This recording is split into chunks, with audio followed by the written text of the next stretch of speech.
Welcome दोस्तों हमारे YouTube channel Uttarakhand जी के भाई शुभम सर में। आज हम बात करेंगे स्टैटिक जी के संबंधित महत्वपूर्ण प्रश्नों के बारे में जो कि आपके आगामी एग्जाम पटवारी लेखपाल उत्तराखंड पुलिस या फिर एसआई के एग्जाम में पूछे जा सकते हैं। जैसे कि आपका यहाँ पे फर्स्ट क्वेश्चन पूछा गया है, निम्नलिखित में से विश्व का सबसे ऊंचा पठार कौन सा है। तो यह है आपका तिब्बत का पठार। अगर यहाँ पे ऑप्शन रहता पामीर का पठार तो आप आंसर लगाते पामीर। अगर तिब्बत का पठार और पामीर का पठार दोनों ऑप्शन में रहते तो आप आंसर लगाते पहले पामीर का पठार, क्योंकि जो पामीर का पठार है यह स्थित है तिब्बत में और इसे कहा जाता है पामीर के पठार को संसार की छत।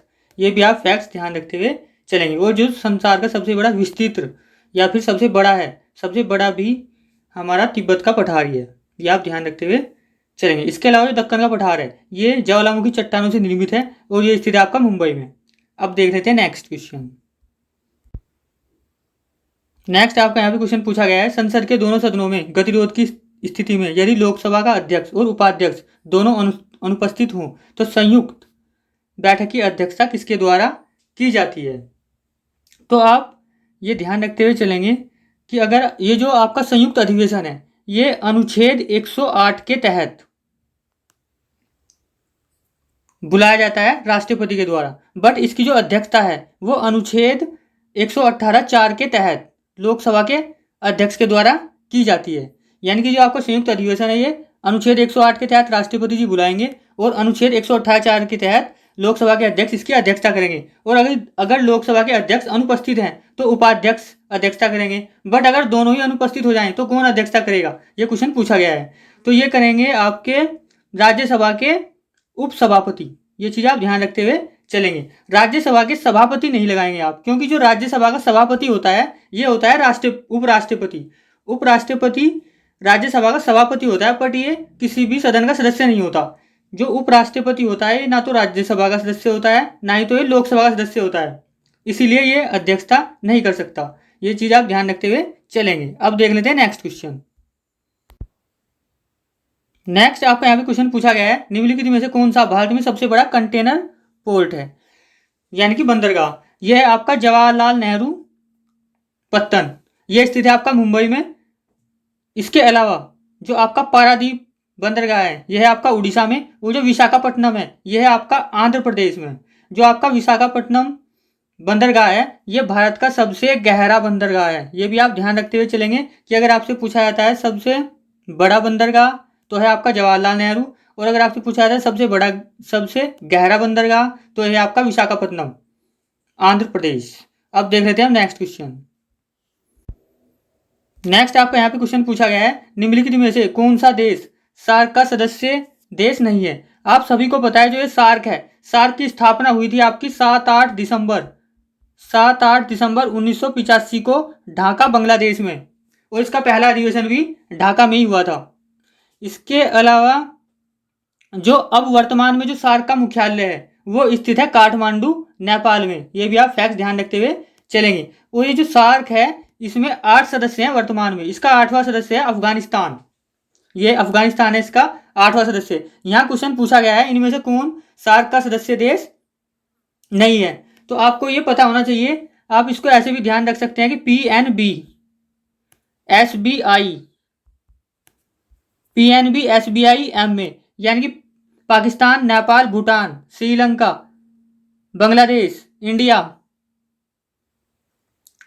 मालदीव और अफगानिस्तान, यानी कि जो आपका म्यांमार है, म्यांमार इसका सदस्य देश नहीं है। यह चीज आप ध्यान रखते हुए चलेंगे। अब देख लेते हैं हम नेक्स्ट क्वेश्चन। नेक्स्ट आपका यहाँ पे क्वेश्चन पूछा गया है, टोपरा तथा मेरठ से 2 अशोक स्तंभ लेख दिल्ली कौन लाया था। तो ये जो आपका दिल्ली लाए गए थे ये लाए गए थे फिरोज शाह तुगलक के द्वारा।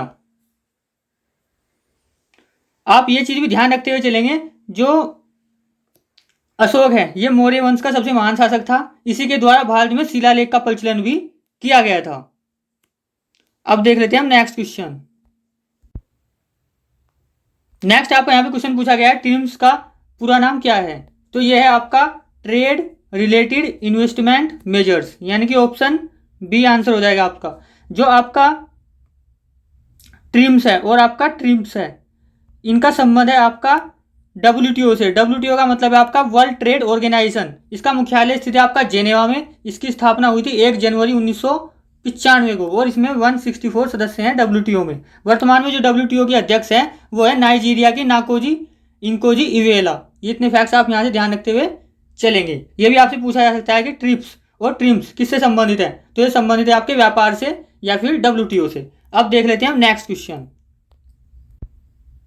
नेक्स्ट आपका यहाँ पे क्वेश्चन पूछा गया है, निम्नलिखित जंगलों में से कौन सा जंगल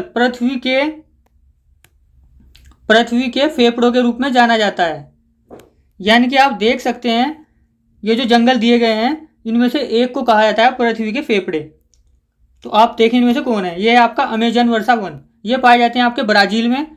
अभी हाल ही में यहाँ पे जंगलों में आग लग गई थी, इसके कारण ये चर्चा में रहे थे। तो ये क्वेश्चन था आपका, निम्नलिखित जंगलों में से कौन सा जंगल पृथ्वी ग्रह के फेफड़ों के रूप में जाना जाता है। यह है आपका अमेजन वर्षा वन। इंपोर्टेंट क्वेश्चन है, आप ध्यान रखते हुए चलेंगे। नेक्स्ट आपका यहाँ पे क्वेश्चन पूछा गया है, निम्नलिखित अभ्यारण्यों में से कौन निम्नलिखित उल्लेखित संरक्षित प्रजातियों से सुमेलित नहीं है। यानी कि जो आपका जिम कॉर्बेट नेशनल पार्क है ये आपका उत्तराखंड में है। ये एशिया का सबसे पहला राष्ट्रीय उद्यान है, ये भी आपको पता ही है। और ये टाइगर प्रोजेक्ट के लिए प्रसिद्ध है, यानी कि यहाँ पे पाए जाते हैं आपके टाइगर। नेक्स्ट आपका केवलादेव घाना। ये जो केवलादेव है घाना राजस्थान में, यह है आपका पक्षी अभ्यारण्य। तो यही हो जाएगा गलत। यहाँ पूछा गया था निम्नलिखित अभ्यारण्यों में से कौन उल्लेखित संरक्षित प्रजातियों से सुमेलित नहीं है, तो यही हो जाएगा आपका आंसर इसका ऑप्शन बी। इसके अलावा जो जिम कॉर्बेट नेशनल पार्क है ये उत्तराखंड में स्थित है। इसकी स्थापना हुई थी 1936 में और ये टाइगर प्रोजेक्ट के लिए प्रसिद्ध है। नेक्स्ट आपका काजीरंगा। काजीरंगा जो है ये है असम में और ये प्रसिद्ध है एक सींग वाले गेंडे के लिए। इसके अलावा जो पेरियार अभ्यारण्य है, पेरियार अभ्यारण्य स्थित है आपका केरल में, ये हाथी के लिए प्रसिद्ध है। अब देख लेते हैं नेक्स्ट आपको यहाँ पे क्वेश्चन पूछा गया है, भारत सरकार द्वारा निम्नलिखित में से किस बैंक की स्थापना संपूर्ण ग्रामीण वित्त व्यवस्था के समन्वय के लिए शीर्ष संस्था के रूप में की गई थी। तो आप सभी को पता है जो नाबार्ड है ये आपका कृषि से संबंधित बैंक है। इसकी स्थापना हुई थी 12 जुलाई 1982 को और ये जो नाबार्ड है इसका मुख्यालय स्थित है आपका मुंबई में। ये जो यहाँ पे पूछा गया है संपूर्ण ग्रामीण वित्त व्यवस्था, तो जो नाबार्ड है आपका national bank for agriculture and development, तो इसकी स्थापना की गई थी ग्रामीण वित्त व्यवस्था के लिए। इसके अलावा जो सिडबी है, सिडबी की स्थापना हुई थी, ये स्थित संबंधित है आपका लघु उद्योग bank, small industrial development bank. SIDBI की स्थापना हुई थी आपकी 1990 में, ये भी आप ध्यान रखते हुए चलेंगे। इसके अलावा जो आपका क्षेत्रीय ग्रामीण विकास बैंक है इसकी स्थापना हुई थी 2 अक्टूबर 1975 को। अब देख लेते हैं हम नेक्स्ट क्वेश्चन। नेक्स्ट आपका यहाँ पे क्वेश्चन पूछा गया है, मत्स्य उत्पादन के लिए प्रसिद्ध डांगर बैंक तथा ग्रेट फिशर निम्नलिखित में से कहाँ स्थित है। तो यह है आपका उत्तरी सागर या फिर उत्तरी अटलांटिक महासागर में। ये क्वेश्चन भी कई बार पूछा गया है कि जो डांगर बैंक है ये किस लिए प्रसिद्ध है, तो ये प्रसिद्ध है आपका मत्स्य उत्पादन के लिए। कहाँ है पाया जाता है ये, उत्तरी सागर या फिर उत्तरी अटलांटिक महासागर में। ये फैक्ट्स भी आप ध्यान रखते हुए चलेंगे। और विश्व की जो सबसे बड़ी झील है वो है आपकी कैस्पियन सागर जो कि स्थित है आपकी रूस में। अब देख लेते हैं हम नेक्स्ट क्वेश्चन। नेक्स्ट आपका यहाँ पे क्वेश्चन पूछा गया है, स्वराज पार्टी के संदर्भ में निम्नलिखित में कौन सा कथन असत्य है।